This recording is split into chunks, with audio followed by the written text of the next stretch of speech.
All right, let's jump right in. Today, we're going to talk about money, but probably not in the way you're used to. We're going to build a map, a simple guide to help you navigate your financial world with a bit more confidence. And everything really starts with this one simple idea. Money isn't the finish line. It's not the trophy.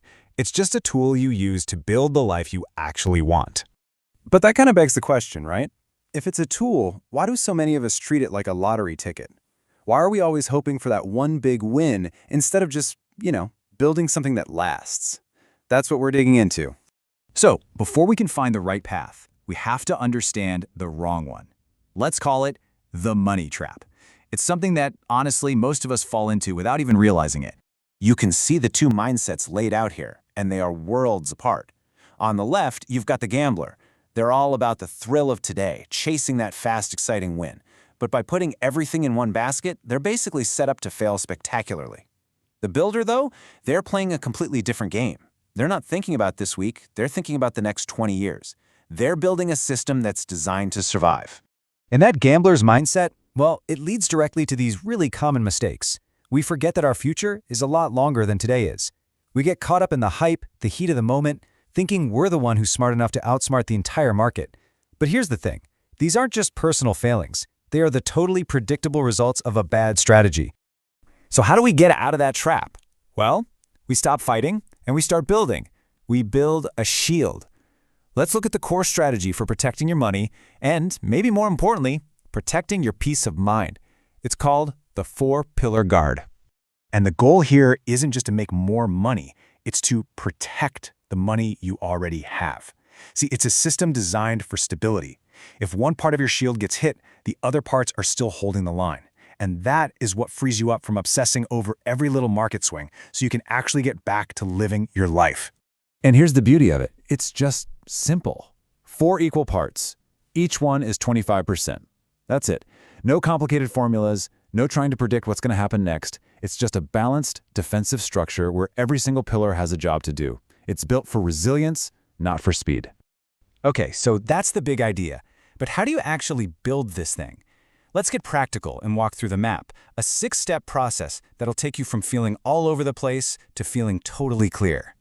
And here it is. This is the whole path, laid out from start to finish.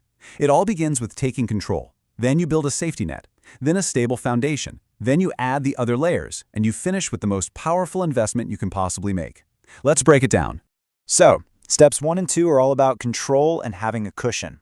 Step 1 is simple. If you don't hold the keys, it's not really your money, so you secure that first. Then, step 2 is getting a small cash buffer together. This is not an investment, okay? It's just your oh crap fund for when life throws you a curveball. It's for peace of mind. Now we can start building that shield. The very first 25% of your capital goes into the most boring, stable, low-risk stuff you can possibly find. Think government bonds. This is your fortress. It is not designed to make you rich. It's designed to make sure you never end up poor. It's your ultimate safety net. All right, next up, we build the walls of the fortress. Pillar number 2 is what we'll call corporate strength, just a broad mix of really stable, established companies. And pillar 3, gold. Now why gold? Because it's basically timeless. It's a store of value that tends to do pretty well when other markets are going crazy. Together, these 2 pillars give you that crucial balance.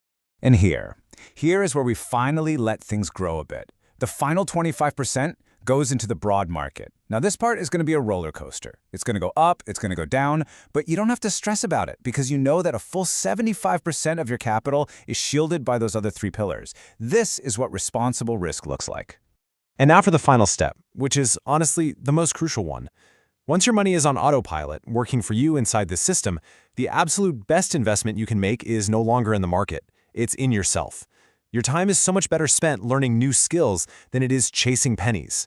Your ability to learn and adapt is your greatest asset, and guess what? It can never, ever get wiped out in a market crash. So, we have the map, we have the 6 steps, but there's one final piece of the puzzle that makes this whole thing work. It all comes down to the mindset. I can guess what some of you might be thinking. There are no hot stock tips here, no secret crypto plays. This system is predictable, it's slow, yeah, it's boring. And that's its greatest strength. That's the whole point. Your financial plan should not be your source of entertainment. Excitement in investing is usually just another word for taking a crazy risk you don't understand. Boring means the system is just working, quietly, in the background, letting you get on with your life. The goal here is not to get rich quick. It's to build security that lasts. When the financial storms hit, and they always do, the gamblers get washed away.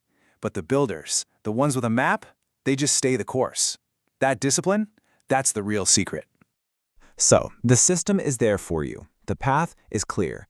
But a map is completely useless if no one's actually using it to navigate. So the final question is really for you. Who's in charge of your journey?